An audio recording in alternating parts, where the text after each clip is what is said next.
cette vidéo, nous allons chercher à installer Tailwind CSS. Donc ici, Tailwind CSS, comme on disait, c'est cette sorte de librairie qui sera un peu l'équivalent de Bootstrap, peu utilitaire, comme on avait dit. Bon, bref, on ne va pas s'éterniser là-dessus. Donc ici, c'est Tailwind CSS qu'on va vouloir installer. Donc ce sera une librairie qui va nous permettre de faire des choses assez simples, comme vous pouvez le voir ici. Ce sera plutôt pas mal à faire. Donc ici maintenant, comment on va faire pour l'installer? Il suffit de venir au niveau de la documentation. Donc au niveau de la documentation, d'abord ici, qu'est-ce que je peux dire d'autre d'abord quand on voit au niveau de Tailwind CSS? Donc on vous montre un peu comment, avec des exemples concrets, ouais, des choses comme ça que ça peut réaliser. Ouais, donc aussi au choix des couleurs, ainsi de suite, donc peu importe. Donc ici maintenant, donc là on a ça. Ouais, donc voici un peu ce qu'on peut faire avec Tailwind CSS. Il y a pas mal de choses qui sont réalisables, vous pouvez regarder vous-même. Mais en fait ici, donc je vais installer Tailwind CSS. Et donc pour l'installer, on va venir au niveau de la documentation. Mais moi je préfère utiliser d'abord la version 3 parce que en fait je n'ai pas trop fait de version 4. Donc je vais d'abord aller sur la version 3. Et donc sur la version 3, je vais venir ici sur Get Started. Ceux qui sont à l'aise avec la version 4, bah, ils peuvent directement l'utiliser. Moi, je n'ai pas fait de version 4, donc je préfère aller d'abord sur la 3 pour le moment. Pour ne pas, parce qu'aussi, il y aura beaucoup d'improvisation. Donc, on va aller sur quelque chose qui est plutôt simple à mettre en place. Donc, ici, est-ce qu'on va dire ici, pour le framework guide, comme ça, oui, avec Next.js, voilà. Donc, ici, ça, c'est l'installation pour Next.js. Donc, ici, on va faire, une fois qu'on a installé déjà notre projet, on va dire créer Next, voilà. Voici comment on va pouvoir installer, on va dire, Next.js. Donc, on va venir ici, on va lancer d'abord cette commande.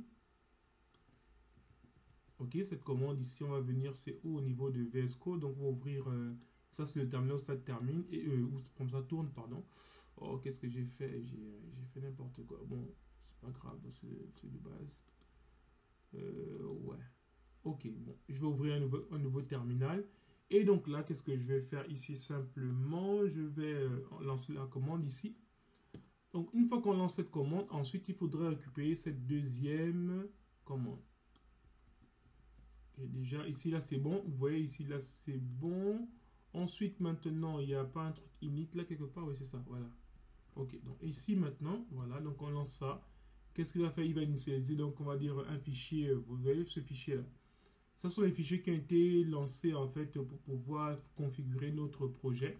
En fait, ici, on nous propose, parce que normalement, à la base, si vous lancez ça, Tailwind CSS ne va pas marcher parce que il faudrait bien préciser que ce sera dans ce dossier app, il y aura des pages, ainsi de suite. Donc, voici un peu comment on peut représenter tout ça. Donc, je vais juste copier ça. Et donc, je peux venir directement remplacer tout ça là par ça. Ok, donc voici un peu maintenant comment est notre, on va dire, on a tout installé. Donc là maintenant, comment faire pour que ça marche? On va d'abord venir ici, d'abord couper au niveau du serveur. Ok, on va couper et on va relancer. Et ensuite maintenant, qu'est-ce qu'on peut ici? Ah oui, voilà. Ça aussi, il faut le mettre. Il faut le mettre aussi au niveau de notre, ouais, je pense que le bas, j'ai oublié de le prendre. Donc je vais d'abord recouper à nouveau ici. Donc, je vais venir dans notre CSS global. Vous voyez, global.css. Ça se trouve ici. Donc, dans le global.css. On peut le mettre en plus. C'est-à-dire, on peut le mettre en plus si vous voulez. Peu importe. On peut aussi tout effacer. Bon, peu importe. On va voir. Au fil, on verra ce qu'on peut bien faire ici. Pour le moment, je vais laisser comme ça. Donc, ici, maintenant, j'ai importé ça. Et là, c'est bon. On nous dit directement qu'on peut venir dans notre page home. Là, on peut créer directement le H1. Donc ici au niveau du home, on a ça, on va enlever tout ça. Donc ici, qu'est-ce que je vais faire? C'est ici dans cette page-là. Donc je vais enlever tout ça pour le moment, on va voir. De toute façon,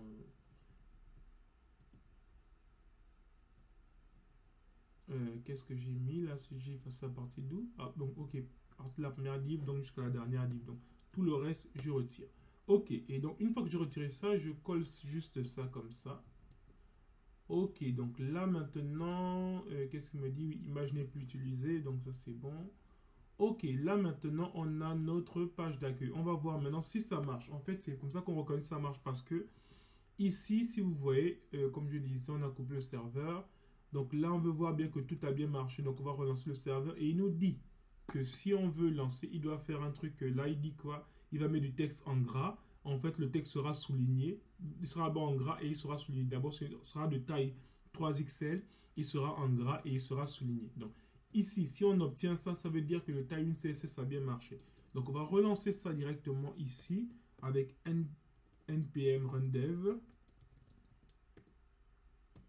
npm run dev, voilà, donc on obtient ce qu'on veut et on va venir maintenant rafraîchir la page, c'est bon.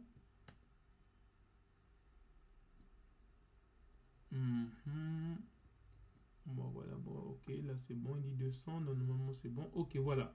Vous avez vu, il a bien souligné. Ça veut dire que ça marche bien. Et donc là maintenant, comme le CSS marche, on va maintenant pouvoir s'intéresser à notre page d'accueil. On va voir ce qu'on peut bien réaliser au niveau de notre page d'accueil pour pouvoir faire quelque chose. Donc, je vous donne rendez-vous à la vidéo prochaine. Merci.